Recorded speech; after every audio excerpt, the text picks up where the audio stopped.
Okay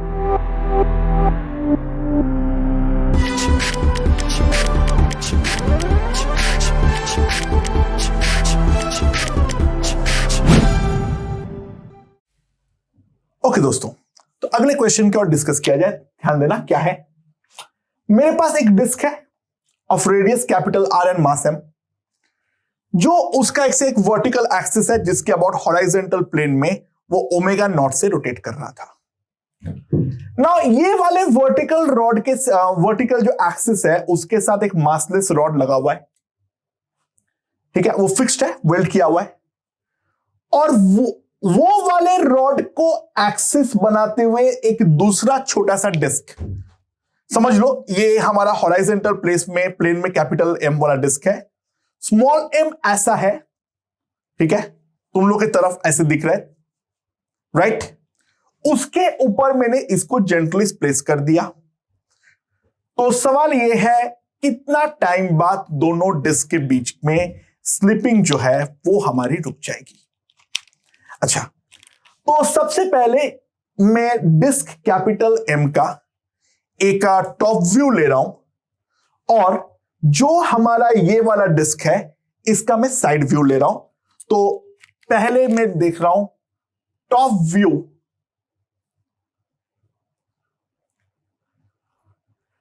of capital M.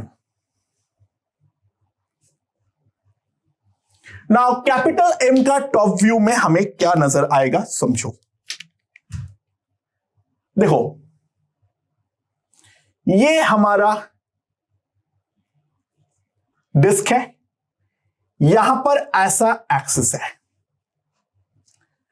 अच्छा, axis से L distance दूरी पे ये वाला का जो लोएस्ट मोस्ट पॉइंट है वो हमारा कांटेक्ट पे है, ठीक है।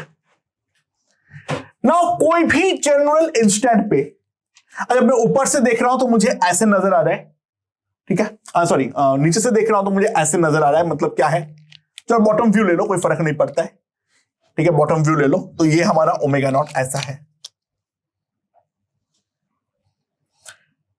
ठीक है। इनिशियली तो ये सिचुएशन था, बट जैसे ही मैं ये वाले पॉइंट के बारे में देखूं, ये वाले डिस्क के जैसे कांटेक्ट में आएगा तो ये वाला नीचे वाला पॉइंट रेस्ट पे है, बट ये वाला पॉइंट के पास एक टेंजेंशियल वेलोसिटी होगा समथिंग लाइक दिस, ठीक है। और ये जो टेंजेंशियल वेलोसिटी होगी उस कारण पे यहां पर एक स्लिपिंग होगा और तुरंत हमारा यहां पर काइनेटिक फ्रिक्शन लगेगा। अच्छा, एक्चुअल में म्यू इनटू एन लिखना चाहिए, but this rod is horizontal, तो मैं ये मान ले रहा हूं ये रॉड कोई भी वर्टिकल फोर्स नहीं लगा रहा है, normal is practically small M G, ठीक है। तो तुरंत यहां पर हमारा एक फ्रिक्शन फोर्स लगेगा और ये फ्रिक्शन फोर्स के कारण ये वाला डिस्क जो है वो हमारा रिटार्ड करेगा और जिस कारण पे इसका ओमेगा जो है ओमेगा नॉट से घटता रहेगा। ना इसके बारे में अगर मैं देखूं तो फ्रिक्शन का जो टॉर्क होगा that will be mu M G into L, ये हमारा होगा टॉर्क, और उसके करस्पॉन्डिंग जो रिटार्डेशन होगा that will be M R square by 2 into alpha,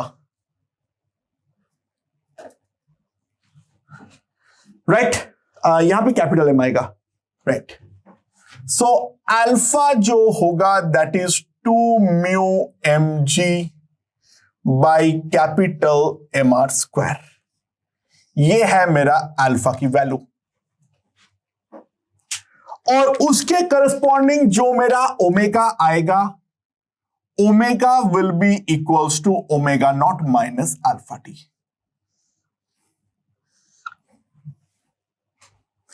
और अब जो है इसका साइड व्यू लो, ध्यान देना। तो हम ड्रॉ कर रहे हैं side view of small m, तो यहां पर क्या होगा,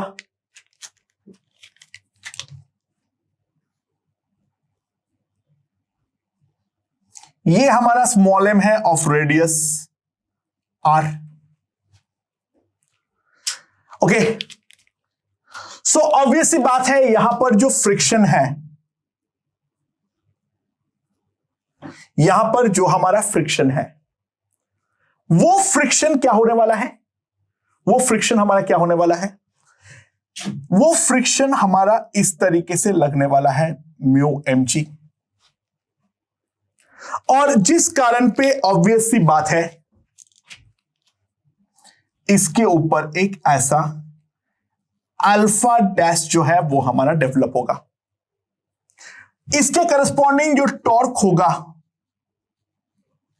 म्यू mg, ठीक है, ये जो हमारा टॉर्क होगा mu mg into small r, that is equals to m small r square by 2 into alpha dash.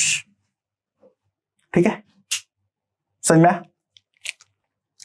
अच्छा, तो अल्फा डैश का वैल्यू मेरे पास कितना आ जाएगा, खत्म कर दो, 2 mu G upon R small r। ठीक है, अच्छा, इसका जो सेंटर ऑफ मास है, इसके सेंटर ऑफ मास का वेलोसिटी कैसा होगा? अच्छा, ध्यान देना, इसका राइट नाउ कोई भी इंस्टेंट पे ये एक्सिस जो है, ये एक्सिस हमारा स्टेशनरी होगा या क्या होगा? यहां पे हमारा एक्सिस जो है उसको हम डेफिनेटली स्टेशनरी मानेंगे। इसके अबाउट ये गोल गोल घूम रहा है, तो इसका जो सेंटर ऑफ मास का वेलोसिटी होगा, वो सेंटर ऑफ मास का वेलोसिटी के बारे में हम क्या कह सकते हैं? देखो, इसके साथ ये रॉड क्योंकि वेल्डेड है और ये एक्सिस नहीं मूव करता है, तो सेंटर ऑफ मास भी एक्चुअल में स्टेशनरी होगा। पहले इस बात को समझो। देखो, अगर यहां पर डिस्क स्टेशनरी होता और एक्सिस हमारा गोल गोल घूमता, तो एक भयंकर टीडियस बात होती। इसका सेंटर ऑफ मास भी एक सर्कुलर पाथ में गोल गोल घूमता, तो ओवरऑल बहुत सारे मोशन जो है वो हमें साथ में एनालाइज करना पड़ता। ये वाले केस पे हमें ये रियलाइज करना है, जो ये वाला रॉड वेल्डेड है और एक्सिस हमारा मूव नहीं कर रहा है, तो सेंटर ऑफ मास का वेलोसिटी जो होगा वो तो डेफिनेटली 0 है। वो इस पॉइंट के अबाउट ऐसे गोल गोल घूम रहा है। ठीक है, सो अल्फा डैश अगर ये होगा, तो इसका जो कोई भी जनरल इंस्टेंट पे ओमेगा डैश आएगा, that is 0 plus alpha dash into T. Right, so now अब ध्यान दो, स्लिपिंग स्टॉप्स। स्लिपिंग कब स्टॉप होगा? जब हमारा पॉइंट ऑफ कॉन्टैक्ट के वेलोसिटी हमारा सेम हो जाए।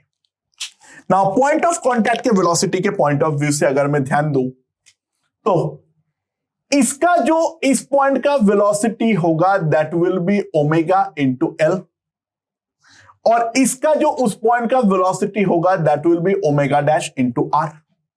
ये दोनों हमारा इक्वल होना चाहिए। नाउ ओमेगा इंटू एल, तो that is omega naught minus alpha T into L, that is alpha dash T into small R. सो हमारे पास क्या आ जाएगा? Omega naught into L minus alpha 2 mu M G by capital M R square L into T, that is equals to alpha dash 2 mu G upon R into T. Okay, so R यहां पर cancelled है। सो हमारे पास क्या आ जाएगा? T into 2 mu जी plus 2 mu जी ml bye okay कितना आएगा? मैं कहीं पर कुछ गड़बड़ किया हूं क्या? कोई जगह पर डायमेंशन एनालिसिस डायमेंशन कोई गलत है? एक मिनट, ये वाला अल्फा का वैल्यू मैंने सही लिखा हूं? हाँ लिखा हूं, नहीं यहां पे एल मिसिंग है मेरा, सॉरी।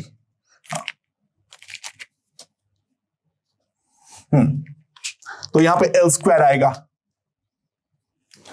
एंड सो कितना आ जाएगा? That will be equals to omega naught L. तो टी मेरे पास कितना आ जाएगा? Omega naught L 2 mu G 1 plus M L square divided by M R square. That is the time after which ये चीज में स्लिपिंग होना बंद हो जाए। ओके तो रोलिंग विद स्लिपिंग में जितना भी प्रोफाइल्स बन सकते हैं उसको हमने पूरी तरीके से यहां पर डिस्कस कर डाले हैं। मेरे ख्याल से बेसिक लेवल पे हमें समझ में आया है। रोलिंग विदाउट स्लिपिंग जैसा ही है, बट यहां पर हमें काइनेमेटिक इक्वेशंस का भी हेल्प लेना पड़ता है। ओके